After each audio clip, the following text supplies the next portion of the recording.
नमस्कार, मैं अशोक कुमार पांडे और स्वागत है आपका द क्रेडिबल न्यूज पर। राम मंदिर चढ़ावा चोरी कांड, इसमें रोज नए खुलासे हो रहे हैं और ये जो खुलासे हो रहे हैं ये बता रहे हैं कि जो राम को लाएंगे की बात की थी, कि जो राम को लाए हैं, ऐसा लग रहा है कि उनके देख रेख में राम मंदिर के अंदर से चढ़ावा चोरी की लूट आज से नहीं बरसों से हो रही है। ये जो नया खुलासा हुआ है जिसकी मैं बात कर रहा हूं, वो ये बता रहा है कि 6 साल पहले 2020 में जब ये ट्रस्ट बना ही बना था, तभी वहां एक ऑडिट हुआ था और उस ऑडिट ने कहा था कि चढ़ावा जो आ रहा है, मंदिर में दान जो आ रहा है, उस दान का कोई हिसाब किताब ढंग से नहीं रखा जा रहा है। जो प्राइवेट ऑडिट कंपनी थी उसने अपनी रिपोर्ट में कहा था कि जो पूरा मैनेजमेंट है वो बेहद अनप्रोफेशनल है और चेतावनी दी थी कि अलग अलग लेवल पर अगर चीजें साफ नहीं की गई तो कंट्रोल करना बहुत मुश्किल होगा और गड़बड़ियां होंगी। यहां तक कहा गया था कि एक एसओपी बनाया जाए, स्टैंडर्ड ऑपरेशन प्रोसीजर बनाया जाए, यानी बिल्कुल तय हो कि कहां से क्या होगा, कौन गिनेगा, उसके ऊपर कौन होगा, उसके ऊपर कौन होगा। अगर ये नहीं होगा तो चोरी पक्के तौर पर होगी। इस रिपोर्ट में कहा गया था कि ट्रांजैक्शन डेटा रखने और स्टाफ और जो आपके पास संसाधन हैं उनको संभालने के लिए एक स्टैंडर्ड ऑपरेशन प्रोसीजर बनाया जाए, वरना पूरी संभावना रहेगी कि चढ़ावे में गड़बड़ी होगी, चढ़ावे में चोरी होगी। लेकिन आप देखिए कि ट्रस्ट ने बिल्कुल अनसुना कर दिया, अपने कान में ये बात पड़ने तक नहीं दी। और अब खबर ये आ रही है कि जो नई एसआईटी बनी है उसमें एक किसी बड़े आदमी को बचाने की बात हो रही है। ये चंपत राय भी हो सकते हैं, ये कोई और भी हो सकता है, लेकिन किसी बड़े आदमी को बचाने की कोशिश हो रही है। देखिए, ये जो पूरा मंदिर ट्रस्ट बना है ना, कहने को राम मंदिर ट्रस्ट है, लेकिन बेसिकली ये भारतीय जनता पार्टी की सरकारों द्वारा बनाया हुआ ट्रस्ट है। तो जाहिर है कि उनके लोग हैं। और एक सवाल एकदम दिमाग में आता ही है, आपके भी आता होगा, मेरे भी आता है, कि जिस सरकार के नाक के नीचे इतनी बड़ी चोरी हो रही थी, उस सरकार को क्या पता नहीं था?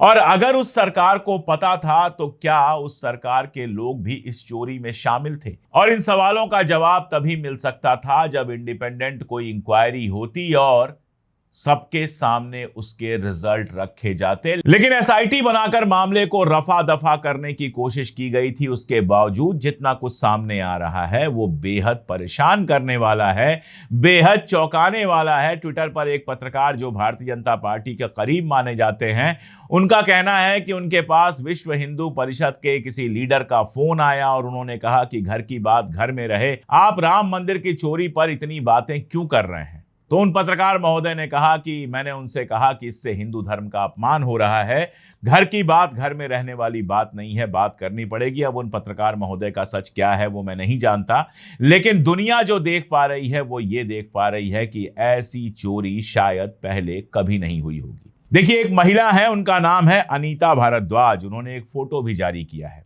उनका कहना यह है कि वो मिली थी चंपत राय जी से उनके ड्राइंग रूम में और उन्होंने काग भुशुंडी की, एक चांदी की काग भुशुंडी की प्रतिमा उनको भेंट की थी।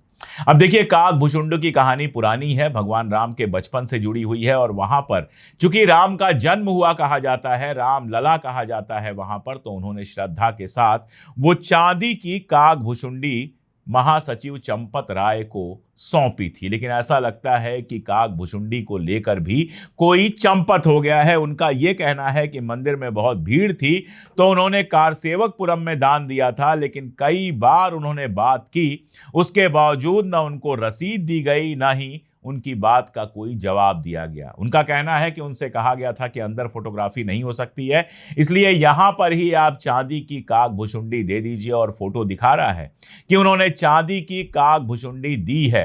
काग भुशुंडी की मूर्ति जो है वो चांदी की उन्होंने चंपत राय के हाथ में दी है, उनके पास फोटोग्राफ है। और वो कह रही हैं कि कहा गया था व्हाट्सएप से रसीद भेजी जाएगी, आज तक रसीद नहीं भेजी गई। अब वो सवाल पूछ रही हैं कि हमारी चांदी की काग भुशुंडी कहां गई? कल की बात आप जानते ही हैं कि विश्व सिंधी सेवा संगम संगठन के जो इंटरनेशनल प्रेसिडेंट हैं डॉक्टर राजू मनवानी, उनका कहना है कि 26 जनवरी 2021 को ऐसे ही उस जमाने में 1.5 करोड़ रुपए के मूल्य की 200 किलो चांदी, 1-1 किलो की 200 ईंटों के रूप में भेंट की गई थी, उनका भी कहना है, उनके पास फोटोग्राफ है, वीडियो है, वो भी हिसाब मांग रहे हैं कि जो 200 किलो चांदी थी जिसकी आज बाजार में कीमत 6 करोड़ से ज्यादा है, ये चांदी कहां गई। कितने ही लोगों ने सोना, चांदी, हीरा, जवाहरात दिया था जिसका कहीं कोई हिसाब नहीं है, और अब ये कहा जा रहा है कि ये जो चोरी है ये करोड़ों में हो सकती है। 200 करोड़ की कोई बात कर रहा है, कोई 8-10 करोड़ की बात कर रहा है। आप सोचिए, एसआईटी की बात की जा रही है। संजय सिंह राज्यसभा सांसद है, उन्होंने बाकायदा एसआईटी के सामने हाजिर होकर कुछ सबूत देने की बात की। उन्होंने कहा कि मेरे पास कई सारे सबूत हैं जो एसआईटी के सामने हाजिर होकर मैं देना चाहता हूं, ताकि एसआईटी अपनी जांच में इन सबूतों को भी शामिल करे। लेकिन संजय भाई को नहीं बुलाया गया, कोई जवाब नहीं दिया गया, उनको एसआईटी ने इंटरटेन नहीं किया। एक राज्यसभा मेंबर जो जिम्मेदारी से कह रहा है कि उसके पास राम मंदिर के अंदर जो चोरियां हुई हैं, जो भ्रष्टाचार हुआ है, उसके सबूत हैं, उसको नहीं सुना गया, उसके सबूत नहीं लिए गए। आखिर क्यों? क्या डर है जिसकी वजह से उनसे सबूत नहीं लिए गए? इस बात को जरा आप सोचिएगा। बहुत सीधा सा मामला है कि एक पूरा कॉकस है जो मंदिर के बनने के पहले से ही जो उसके नाम पर पैसा आ रहा था उसमें चोरी कर रहा था। अब ये चोरी बड़े नेताओं तक जा रही थी या सिर्फ और सिर्फ ट्रस्ट तक थी, ये ना आप जानते हैं ना हम जानते हैं, लेकिन जिस लेवल की चोरी है, ऐसा लगता है कि इसकी पूरी संभावना है कि इसका एक हिस्सा ऊपर तक जा रहा था। इसीलिए सरकार ने अपनी तरफ से किसी जांच की शुरुआत नहीं की। अगर इनकी नीयत ठीक होती तो 6 साल पहले जब चोरी पकड़ी गई थी, जब सिस्टम में गड़बड़ी पकड़ी गई थी, तो उसी समय इन्होंने कार्रवाई की होती। लेकिन आप तो जानते हैं कि इस बार भी जब चोरी की खबर आई, पवन पांडे ने ट्वीट किया, उसके बाद अखिलेश यादव ने ट्वीट किया, तो चंपत राय ने कहा था सब चंगासी, कहीं कोई दिक्कत नहीं है, सब बहुत अच्छा है, ऑडिट चल रही है, और उसमें कुछ भी सामने नहीं आया। तो ये बताएं कि जो एसआईटी इन लोगों ने खुद बनाई थी उसको इतनी सारी चीजें कैसे मिल गई? जो एसआईटी की रिपोर्ट है उसका ये कहना है, जो खबर आ रही है उसका ये कहना है कि मंदिर का सीईओ किसी सीनियर ऑफिसर को बनाया जाए। साथ में ये कहना है कि ट्रस्ट को दोबारा गठित किया जाए, मतलब ट्रस्ट में गड़बड़ी है। इसके अलावा ये 20 पन्नों की सिर्फ रिपोर्ट है जिसमें 150 लोगों से पूछताछ की डिटेल है। अब 150 लोगों से पूछताछ 20 पन्ने में क्या दी होगी मुझे नहीं पता। इसके अलावा एसआईटी ने कहा है कि पिछले 5 साल में जो चढ़ावा आया है उसकी ऑडिट की जाए। इसका मतलब बहुत साफ है कि एसआईटी इशारा कर रही है कि कुछ न कुछ तो गड़बड़ है जिसकी ऑडिट कराया जाना जरूरी है। मैं आपको बता दूं कि इस चोरी मामले में छोटे मोटे लोगों को अभी तक पकड़ा गया है। लौकुश तिवारी, अवनीश, अनुकल्प मिश्रा, करुणे, रामशंकर उर्फ टिन्नू, इन लोगों को पकड़ा गया है। इन लोगों की बात हुई है और 2 करोड़ के आसपास निशानदेही हुई है। 2 करोड़ रुपए बरामद किए गए हैं, जबकि कहा जा रहा है कि चोरी 200 करोड़ की हो सकती है। हमारे यहाँ एक कहावत कही जाती है कि चांदी के चोर को आजादी और खीरे के चोर को जेल। तो ऐसा लगता है कि अभी खीरे के चोरों पर तो कार्रवाई हो रही है, लेकिन जो सोने चांदी के चोर हैं जिनके पास बड़ा हिस्सा गया है, कौन जाने विदेशों में पहुंच गया हो, कौन जाने स्विस बैंक में पहुंच गया हो, कौन जाने दुबई के किसी बैंक में जमा हो, उन तक अभी किसी का हाथ पहुंचा नहीं है। और जिस तरह की जांच चल रही है उसमें उम्मीद भी नहीं लग रही है कि उन तक किसी का हाथ पहुंचेगा। एसआईटी कह रही है कि आगे बड़ी रिपोर्ट देगी, वो कुछ समय उसको लगेगा, बड़ी रिपोर्ट देगी, लेकिन अभी शुरुआती रिपोर्ट जो 20 पन्नों की है, मुझे लगता है कि जो खबरें आ रही हैं उसके हिसाब से किसी बड़े आदमी का नाम उसमें नहीं है। 2 सवाल बहुत क्लियर है। देखिए, 2 लोगों का मैंने नाम लिया, अनीता भारद्वाज जी का, जिन्होंने कहा कि चांदी के काक भुशुंडी का उन्होंने गिफ्ट किया था, चांदी की प्रतिमा काक भुशुंडी की उन्होंने गिफ्ट की थी और उसकी तस्वीर भी दिखाई, चंपत राय जी को सीधे दिया गया था। ऐसे ही डॉक्टर राजू मनवानी, जो सिंधी सेवा संगम संगठन जो अंतर्राष्ट्रीय है उसके अध्यक्ष हैं,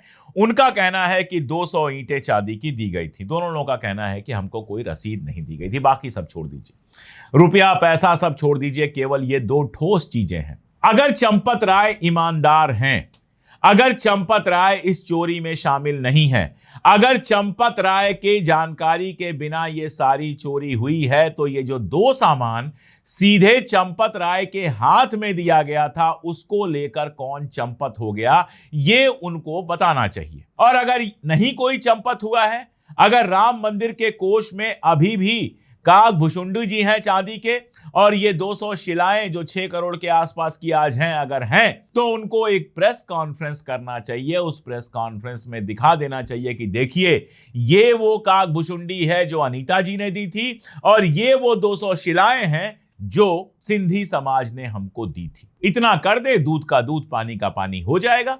भाई मान लीजिए कोई आपसे कहे कि तुमको मैंने फला सामान दिया था, आधा किलो चांदी तुमको मैंने दी थी रखने के लिए, वो चांदी तुमने गायब कर दी, तो दो ही तरीका है। या तो आप ये साबित कीजिए कि चांदी कभी आपको दी ही नहीं गई थी, वो तो चंपत राय साबित नहीं कर सकते क्योंकि फोटोग्राफ है। और दूसरा तरीका यह है कि घर के अंदर जाइए, आधा किलो चांदी जो आपने संभाल के रखी है उसको निकाल के लाइए और दुनिया को दिखा दीजिए कि कहीं नहीं गई है, इसने संभाल के रखने के लिए कहा था और मैंने संभाल के रखा है। उसके बाद दुनिया आपसे कोई सवाल नहीं करेगी। लेकिन एक तरफ तो जब आपको ये चांदी के सामान मिले और बेहद महंगे सामान मिले तो आपने रसीद नहीं दी। पहला भ्रष्टाचार तो यही है कि आपको नहीं मिले थे, वो चंपत राय को कोई पर्सनल गिफ्ट नहीं मिला था, वो रामलला के मंदिर के लिए ट्रस्ट को गिफ्ट मिला था। तो होना तो ये चाहिए था कि जो ही मिला आप उसकी जांच कराते, जांच कराने के बाद चांदी अगर ठीक पाई जाती, उसकी क्वालिटी ठीक पाई जाती, तो क्वालिटी का उल्लेख करते हुए आप एक रसीद दे देते कि 200 चांदी की ईंटें हमको मिली जिसमें चांदी की क्वालिटी ये थी और मार्केट रेट से आज इसकी कीमत ये है और इसके लिए हम आपके बहुत आभारी हैं, शुक्रिया, थैंक यू, आभार। रसीद आप जारी कर देते। आपने अगर रसीद जारी नहीं की है तो इससे ही समझ में आ जाता है कि आपके मन में चोर है। और उसके बाद अब जब सीधे सीधे पब्लिकली आरोप लग रहा है, फोटोग्राफ सामने आ रहा है, तो इसको पब्लिकली दिखाने की जगह अगर आपने जबान बंद करके रखी है तो यह शक किसी को भी होगा कि क्या भगवान राम के नाम पर दी गई चांदी की शिलाएं या चांदी की ईंटें और काग भुषुंडी की चांदी की प्रतिमा आपने बाजार में बेच दी और वो पैसा किसी भ्रष्टाचार में लग गया, कहीं और लग गया। ये सवाल तो उठता है, आप बताइए नहीं उठता है? अच्छा, ये सब कहने पे हल्ला हो रहा है, हिंदू समाज की बदनामी कर रहे हैं। आप जरा सोचिए कि राम जी के मंदिर में चढ़ावे को चुराने वाले हिंदू समाज की बदनामी नहीं कर रहे हैं, उस पर सवाल उठाने वाले हिंदू समाज की बदनामी कर रहे हैं। यानी भारतीय जनता पार्टी और इस तरह के लोगों से जुड़े हुए लोग कितनी भी घटिया हरकत कर लें, इस पर कोई कुछ कहे नहीं क्योंकि बदनामी हो जाती है। ये तो कमाल की बात है। ये तो मतलब तमाशे की हद है कि जिस राम मंदिर के नाम पर आप सरकार बनाते हैं, जिस राम मंदिर को लोग जाकर चढ़ावा चढ़ाते हैं, जिस भगवान राम के नाम पर सारा तमाशा आप करते हैं, वो आपके लिए कमाई का अड्डा बना हुआ है। और मैं आपको बता रहा हूं, यह सिर्फ राम मंदिर का मामला नहीं है। अगर ढंग से जांच हो जाए तो इस देश के ज्यादातर मंदिरों में, पहले भी ऐसा किस्से आए हैं, और अगर ढंग से जांच हो जाए तो ज्यादातर मंदिरों में आपको इस तरह चढ़ावे की लूटपाट दिखाई देगी। ट्रस्ट से जुड़े हुए, मंदिर के ट्रस्ट से जुड़े हुए लोग और पुजारी उस चढ़ावे का इस्तेमाल अपने पर्सनल कामों में, घर बनाने में, होटल बनाने में, गाड़ियां खरीदने में करते हुए मिलेंगे। इसका मतलब क्या है कि हिंदुओं की श्रद्धा का धंधा किया जा रहा है। हिंदुओं की जो श्रद्धा है उसका बिजनेस बना दिया गया है। और एक और मतलब है, जो लोग इन मंदिरों में बैठे हैं और जो लोग इन मंदिरों का धंधा संभाल रहे हैं, उनका ईश्वर में, भगवान में कोई भरोसा नहीं है। अगर इनका भगवान राम में भरोसा होता, अगर इनको लगता कि वाकई भगवान राम हैं और उनकी ताकत है, तो इनकी कभी हिम्मत नहीं पड़ती चढ़ावे से चवन्नी उठाने की। लेकिन इनको भगवान का कोई डर नहीं है। ये विशुद्ध नास्तिक लोग हैं। मैं आपसे बता रहा हूं, भारतीय जनता पार्टी और ये जो तमाम हिंदू संगठन बनते हैं, इनसे जुड़े हुए लोग पूरी तरह से नास्तिक हैं। इनका ईश्वर से, धर्म से, आध्यात्म से कोई लेना देना नहीं है। उसका उपयोग सिर्फ धंधे के लिए करते हैं और इसीलिए जनता का पैसा जो मंदिर को जाता है उसको लूटने, खाने में और तमाम तरह के करप्शन करने में इनको कोई डर नहीं लगता। धर्म का उपयोग ये सिर्फ वोट लेने के लिए करते हैं, आपको भड़काने के लिए और आपको पोलराइज करने के लिए लेते हैं। इससे ज्यादा कोई मतलब नहीं है। और आखिरी सवाल ये कि क्या जो हिंदू राष्ट्र बाबा लोग बनाना चाहते हैं, वो इसीलिए बनाना चाहते हैं कि उनको इस तरह की लूट की खुली छूट मिली रहे? इन सवालों का जवाब देना पड़ेगा, मंदिर ट्रस्ट के लोगों को भी देना पड़ेगा, प्रधानमंत्री और मुख्यमंत्री को भी देना पड़ेगा। आप जितना भी गरज लें, तड़प लें, लेकिन जनता देख रही है कि आपके अंडर में, आपके राज में राम मंदिर तक से चोरी हुई है। पुल टूटना, सड़क टूटना, ये सब तो नॉर्मल बात है ही, लेकिन राम मंदिर तक से चोरी हुई है, ये जनता देख रही है और समय आने पर आपको जवाब भी देगी। आपका क्या कहना है कमेंट में जरूर बताइएगा। आज के लिए इतना ही, बहुत शुक्रिया।